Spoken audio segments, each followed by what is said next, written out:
우리가 꼭 알아야 할 나라 밖 외신 소식을 전하는 BK뉴스입니다. 오늘의 첫 소식은 미국과 이란 간의 사태의 가장 큰 핵심이 이란에 대한 핵저지라고 알려져 있지만 전혀 다른 면이 존재하며 그 부분에 대해 한국도 뗄래야 뗄 수 없는 밀접한 관계가 있다는 소식입니다.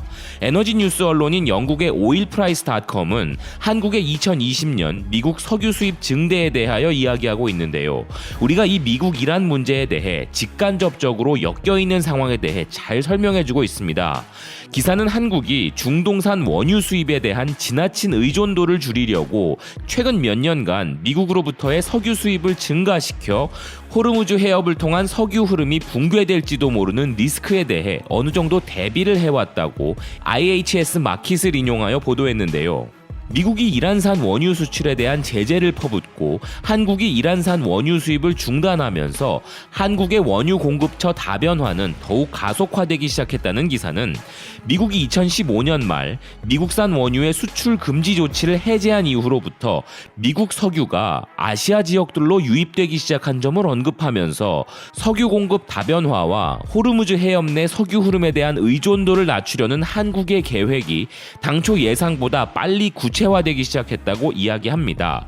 하지만 그럼에도 불구하고 아직 한국은 원유 수입 다각화를 위해 갈 길이 멀고 호르무즈 해협의 붕괴는 한국에게 어려움을 줄 것이라는 포티오스 캐초올라스 IHS 마킷 수석 전문가의 말을 전하는데요. 2018년 호르무즈 해협을 거쳐 이동한 원유와 응축수의 76%가 아시아 시장으로 향했고 중국, 인도, 한국, 일본, 싱가포르 등이 최대 수입국들이었다는 기사는 불과 3년 전만 해도 한국은 원유의 74%를 중동에서 수입했고 IHS 마킷 데이터에 따르면 그 비율이 2018년에 68%로 하락하고 2019년에는 64%로 떨어졌다고 하는데요. 같은 해에 한국은 아시아의 미국산 원유 주요 수입국이 되었다는 것입니다.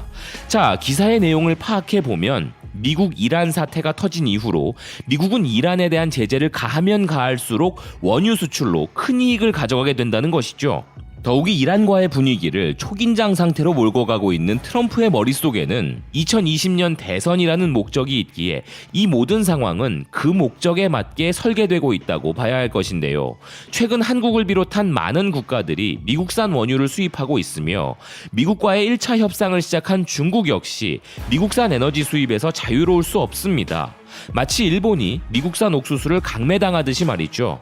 한국의 원유 수입 다변화는 우리가 일본 수출 규제에 대응하고 있는 것과 마찬가지로 우리에게 매우 중요한 문제이지만 그것이 모든 것들이 철저히 미국의 국익 중심으로 돌아가는 상황을 만들기 위한 명분일 뿐이라는 시각도 있는 것처럼 과연 미국의 목적은 이란의 핵을 저지하고자 하는 것인지 에너지 패권마저도 노리는 것인지 알 수 없으나 확실한 것은 아시아 동맹들을 중심으로 미국의 원유 수출이 급격히 늘어나고 있다는 사실과 이것은 트럼프가 자신의 지지자들에게 어필하기 위한 자랑거리로 이용될 가능성이 아주 많아 보인다는 것인데요. 그저 단순히 예전처럼 미국의 모든 결정들은 세계 평화에 이바지하기 위함이라는 말을 그대로 믿어줄 순진한 시각은 더 이상 존재하지 않는다는 것을 트럼프도 알았으면 한다는 의견입니다. 다음 소식은 일본이 도쿄올림픽 이후 한일 관계는 더욱 안 좋아질 것이고 한국이 일본을 계속 괴롭힐 경우 일본의 국민 감정이 좋을 리 없다는 내용입니다.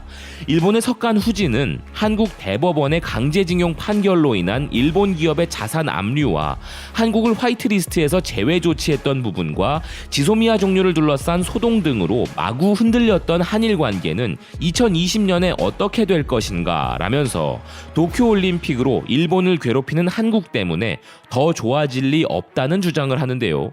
그 내용이 참 기가 막힙니다. 기사는 전 아사히 신문 서울 특파원이자 한국 문제 전문가인 마에케와 케이지의 의견을 통해 도쿄올림픽이 한일 관계를 더욱 악화시키는 신호탄이 될 것이라고 예측했는데요. 마에케와는 한국에서는 후쿠시마 경기장이 방사능으로 오염되어 있어 방사능 올림픽이 된다는 말이 한국 미디어를 통해 퍼지고 있다. 좌파 성향 시민단체들도 방사능 올림픽에 선수를 보내지 말라며 시위를 벌이고 있다. 세계가 주목하는 국제대회에서 일본을 폄훼하려는 움직임이 차츰 확대되고 있다라고 말했다고 기사는 전합니다. 즉 기사가 하고 싶은 말은 방사능에 대한 우려를 덮기 위한 목적으로 올림픽을 추진하고 있는데 자신들이 덮으려는 것을 한국이 자꾸 들춰내서 아킬레스건으로 만들고 있는 상황이라는 것인데요. 기사는 과학적인 근거는 없음에도 시민단체들과 언론들이 방사능의 위험성을 부추겨 데일카드로 이용하려는 것이 문제라고 이야기합니다. IAEA 국제원자력기구의 연차 총회에서 한국 대표가 후쿠시마의 원전 처리수를 해양 방출하는 것에 대해 세계 해양 환경에 영향을 미칠 수 있는 중대한 국제 문제가 될 것이라고 호소했고, 한국의 여당인 민주당도 일본의 방사능 오염 지도라는 것을 만들었는데 그것은 올림픽 경기장과 성화 출발점 등의 방사선량 수치를 공개한 일본 시민단체의 측정 데이터를 바탕으로 한다며 실제와는 다른 숫자로 한국이 공격했다는 것인데요. 엄연한 사실을, 그것도 책임있는 국제단체에서의 발언을 통해 전 세계와 한국 시민들에게 알린 것이 자신들에 대한 공격이 된다고 생각하다니 참 일본다운 이상한 발상인데요. 기사는 이런 부분에 대해 일본도 가만히 있지는 않았다며 아베가 한일 정상회담에서 이 문제에 대해 도쿄올림픽을 위해 양국 정부가 교류하는 것이 중요하다고 말했고, 문재인 대통령에게 후쿠시마 제1원전에서 배출되는 물에 포함된 방사능 물질의 양은 한국 원전의 100분의 1이라고 이야기했으며, 일본 외무성이 한국 국민들의 오해를 풀어주기 위해 주한 일본 대사관 홈페이지에 일본과 한국의 공간 선량률을 게재했는데, 이 내용에 따르면 후쿠시마와 서울의 환경 방사선량은 대체로 비슷하다고 주장하는데요. 동일본 대지진 이전의 수치라면 모를까, 자연 방사선량과 원전 사고로 유출된 방사선을 같은 기준으로 놓고 보는 이런 참신한 억지는 실로 놀랍기만 합니다.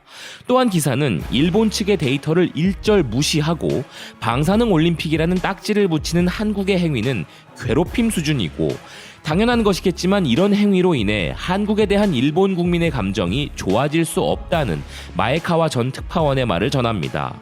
또한 올림픽 기간 중에도 이 같은 괴롭힘이 계속된다면 일본 일부에 있는 혐한 감정이 더욱 고조될 수밖에 없다고 덧붙이는데요. 일본 일부에 혐한이 있다는 말은 이제 믿어지지도 않는 부분이죠. 대부분의 혐한과 극소수의 친한이 있는 나라가 지금의 일본이 아닐까 하는데요. 그냥 싫은데 이유도 없이 싫다고 할 수는 없으니 싫어할 명분이 필요했던 것은 아닐까 하는 생각이 들 정도입니다. 일본이 도쿄올림픽을 통해 재건하고 부흥하고자 하는 것을 한국이 막고자 하는 것이 아니라 아직 재건이 될 수 없는 곳을 재건하고자 하는 것이 일본의 억지 야욕이며, 바로 그것이 문제라는 것을 일본은 왜 혼자만 모르는지 모르겠습니다. 그리고 이런 일본에 대해 이제 일본은 그 존재의 크기를 인정하고 하인 국가로의 몰락을 해결해야 한다는 일본 내 주장도 나오고 있습니다. 뉴스위크 일본판은 올해 올림픽을 맞이해 전 세계인이 일본으로 오게 될 상황임에도 불구하고 일본은 아직도 내향적인 분위기라며 방문하는 세계인들에 대한 환대 메시지조차 자동 번역기에 의존하고, 무언가를 물어봐도 자신의 의견을 말하지 못하는 일본인들이 계속 재생산되고 있다고 비판하고 있습니다. 여기에 더해 경기는 내리막길이며 양적 완화의 진수성찬으로 억지로 견뎌왔던 아베 정권은 카지노와 관련된 이권 구조가 폭로되면 갑작스러운 죽음을 맞이할지도 모른다는 비판을 이어가는데요.